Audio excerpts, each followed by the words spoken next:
A day in a life of a kindergarten teacher. Tara, samahan niyo ako sa ating unang araw sa school year 2024 to 2025. Simplahan lang natin sa ating mga kindergarten learners para walang umiyak. May dalawa kanina na nagbabadya na yung iyak pero kalaunan ay nawala din. Sumayaw-sayaw at nagkantahan lang kami ay okay na sila. So, nawala din yung mga iiyak-iyak doon. Kaya naman, good job sila ngayong araw sa akin kasi walang umiyak. Kasiyahan na ng isang kinder teacher na katulad ko kung walang iiyak sa first day of classes dahil alam naman natin kapag first day ay nandyan pa rin yung separation anxiety ng ating mga baby loves.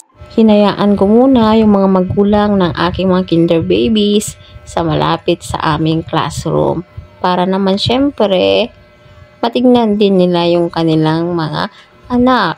Ganun naman talaga pag nanay tayo, kaya ay tatay tayo, sinisigurado natin na okay ang ating mga anak sa school. Kaya naman, nandoon pa rin sila. So, after 2 to 3 days yata, ganun. So, hindi na sila pwede doon. Siyempre, dapat sanayin din natin yung mga anak natin na mag-solo. So, sa kindergarten pa lamang ay dapat hinahayaan na natin silang mag-solo.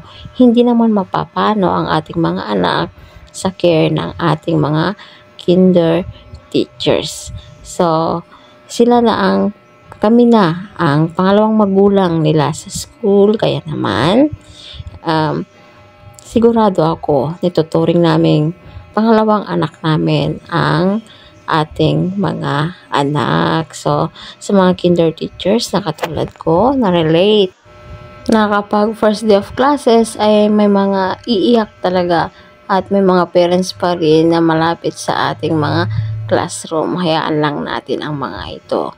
At shout out nga pala sa mga magulang na mahilig magpangalan ng ang haba-haba sa kanilang mga anak. Ay naku mga mommies, daddies, mga families dyan.